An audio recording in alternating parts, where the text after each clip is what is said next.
16 सोमवार व्रत कथा। मृत्युलोक में भ्रमण करने की इच्छा करके एक समय श्री भूतनाथ भगवान भोलेनाथ माता पार्वती के साथ मृत्युलोक में पधारे। भ्रमण करते करते दोनों विंध्य देशांतर्गत अमरावती नाम की अति रमणीक नगरी में पहुँचे। अमरावती नगरी स्वर्ग के संदर्श सभी प्रकार के सुखों से परिपूर्ण थी। उसमें वहाँ एक महाराज द्वारा बनवाया हुआ अति रमणीक शिव जी का मंदिर भी था। भगवान शंकर जी भगवती पार्वती के साथ उस मंदिर में निवास करने लगे।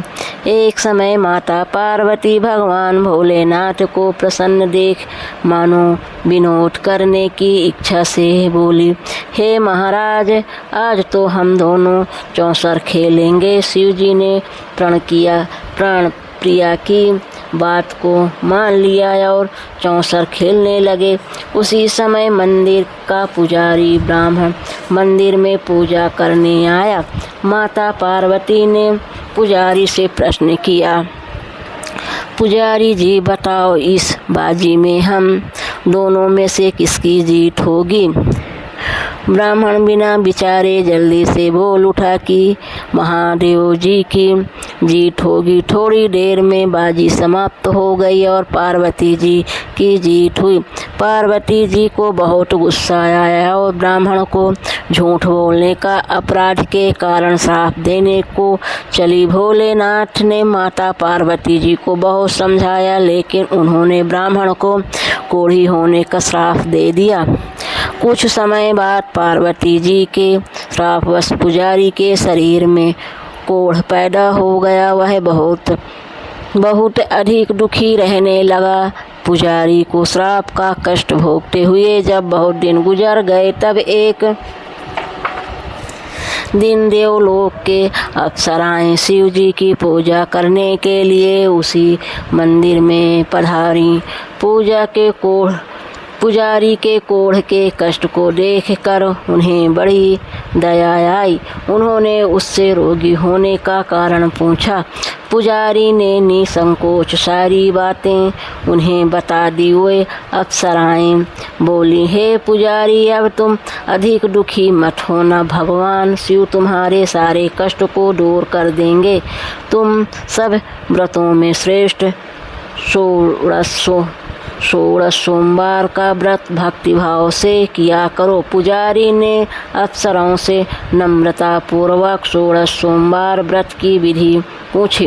अप्सरों ने बताया, सोमवार को भक्ति भाव से व्रत करो, साफ वस्त्र पहनो, संध्या व उपासना के बाद आधा सेर गेहूं का आटा लो, उसके 3 भाग करो और घी, गुड़, दीप, नैवेद्य, पूंजी, फल, बेलपत्र, जनेऊ, जोड़ा, चंदन, अक्षत, पुष्पादि के द्वारा प्रदोष काल में भगवान शंकर की विधि से पूजा करो। तत्पश्चात 3 भागों में से 1 शिव जी को अर्पण करो, बाकी 2 शिव जी का प्रसाद समझकर उपस्थित लोगों से में बांट दो और आप भी प्रसाद समझकर ग्रहण करें। इस विधि से 16 सोमवार व्रत रखो। 17वें सोमवार को पाव सेर पवित्र गेहूं के आटे की बाटी बनाओ, उसमें घी और गुड़ मिलाकर चूरमा बनाओ। भगवान भोलेनाथ को भोग लगाकर उपस्थित भक्तों में बांट दो। इसके बाद कुटुंब सहित प्रसाद लो तो शिव जी की कृपा से उसकी सभी मनोकामनाएं पूर्ण हो जाती हैं। ऐसा कहकर अप्सराएं स्वर्ग को चली गईं। ब्राह्मण ने यथा विधि 16 सोमवार व्रत किया तथा भगवान शिव की कृपा से रोग से मुक्ति पाकर आनंद से रहने लगा। कुछ दिन बाद शिव जी और पार्वती जी उस मंदिर में पुनः पधारे। ब्राह्मण को निरोग देखकर पार्वती जी ने ब्राह्मण से रोग से मुक्ति होने का उपाय पूछा। ब्राह्मण ने 16 सोमवार व्रत कथा सुनाई। पार्वती जी बहुत प्रसन्न हुए, ब्राह्मण से व्रत की विधि पूछी और स्वयं व्रत करने के लिए तैयार हो गए। व्रत करने के बाद उनकी मनोकामना पूरी हुई और उनके रूठे बेटे स्वामी कार्तिकेय स्वयं माता के आज्ञाकारी हुए। कार्तिकेय जी को अपना यह विचार परिवर्तन का रहस्य जानने की इच्छा हुई। वे माता से बोले, हे माता, आपने ऐसा कौन सा उपाय किया जिससे मेरा मन आपकी ओर आकर्षित हो गया। पार्वती जी ने वही 16 सोमवार व्रत कथा की कथा उनको सुना दी। कार्तिकेय जी ने कहा, इस व्रत को मैं भी करूँगा, क्योंकि मेरा प्रिय मित्र ब्राह्मण बहुत दुखी है, दिल से परदेश गया है, मेरी उससे मिलने की बहुत इच्छा है। कार्तिकेय जी ने भी इस व्रत को किया और उनका प्यारा मित्र मिल गया। मित्र ने इस आकस्मिक मिलन का भेद पूछा तो कार्तिकेय जी बोले, हे मित्र, हमने तुम्हारे मिलने की इच्छा करके 16 सोमवार का व्रत किया था। अब तो ब्राह्मण मित्र को अपने विवाह की बड़ी चिंता हुई। उसने कार्तिकेय जी से व्रत की विधि पूछी और यथाविधि व्रत किया। व्रत के प्रभाव से जब वह किसी कार्य से विदेश गया तो वहाँ के राजा की लड़की का स्वयंवर था। राजा ने प्रण किया था कि जिस राजकुमार के गले में सब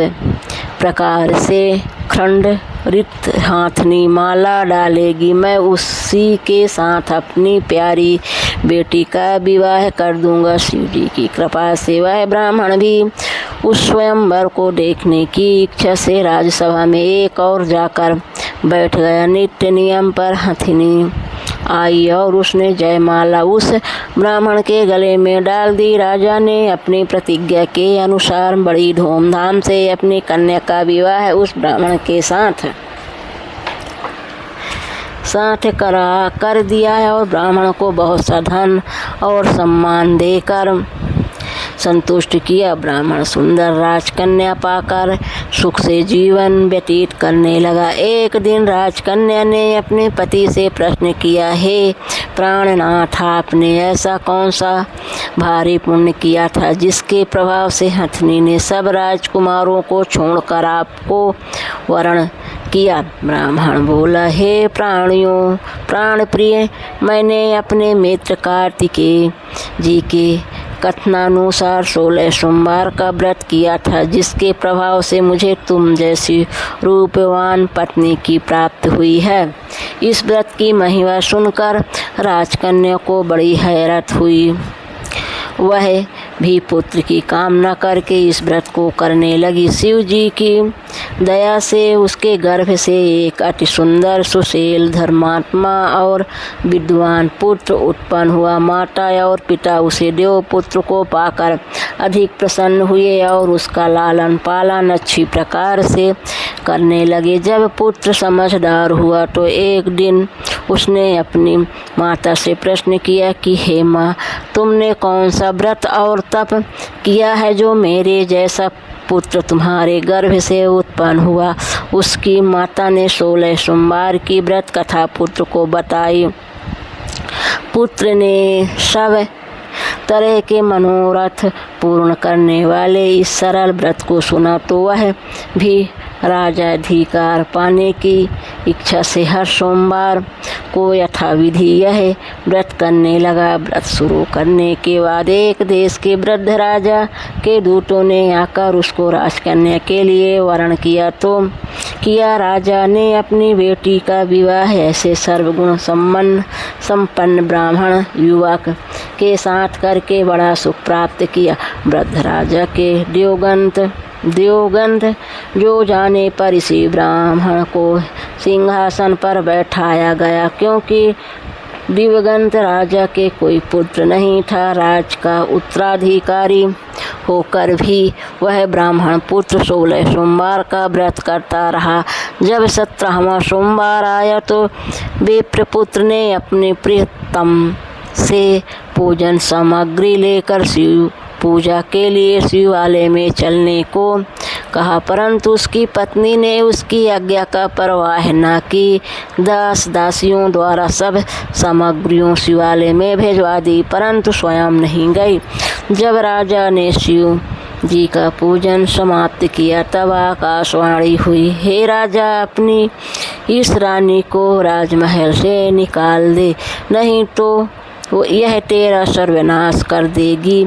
यह आकाशवाणी सुनने के बाद राजा को आश्चर्य का ठिकाना ना रहा। उसने मंत्रणा गृह में आकर अपने सभासदों को बुलाकर कहा, मंत्रियों, मुझे आज शिव जी की आकाशवाणी हुई है कि राजा तू अपनी इस रानी को राज से निकाल दे, नहीं तो यह तेरा सर्वनाश कर देगी। राज के मंत्री और सभासद आदि सब विस्मय और दुख में डूब गए, क्योंकि जिस कन्या के कारण उसे राज मिला था राजा उसी को निकालने की बात कह रहा था, यह कैसे हो सकता था। पर राजा ने मंत्रियों की परवाह नहीं की, उसने अपनी पत्नी को राजमहल से निकाल दिया। रानी दुखी हृदय से भाग को कोसती हुई राज से बाहर चली गई। बिना पद त्राणा, फटे हुए वस्त्र पहने, भूख से दुखी हृदय से भाग को कोसती हुई चली जा रही थी कि उसकी अचानक एक बुढ़िया से भेंट हुई जो सूत काट कर बेचने जाती थी।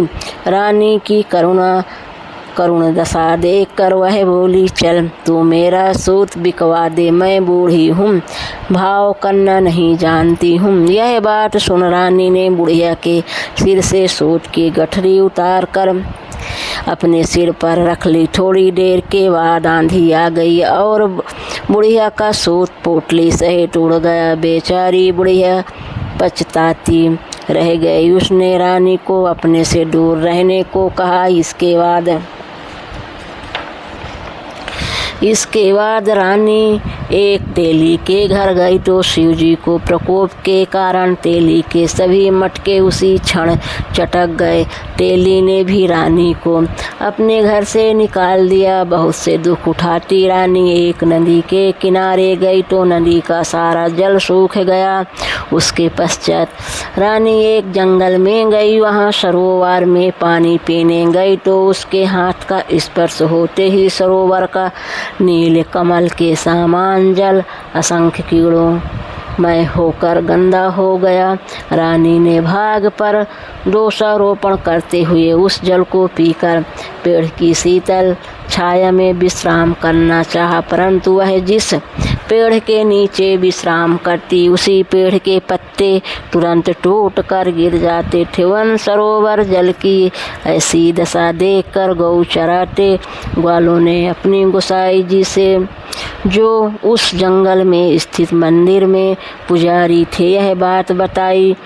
गोसाई जी के आदेशानुसार ग्वालों रानी को पकड़कर गोसाई जी के पास लाए। रानी की मुख कांति और शरीर शोभा देख गोसाई जी जान गए कि यह अवश्य ही कोई विधि की गति की मारी कुलीन स्त्री है। पुजारी ने रानी से कहा, पुत्री, मैं तुमको अपनी पुत्री के समान रखूँगा।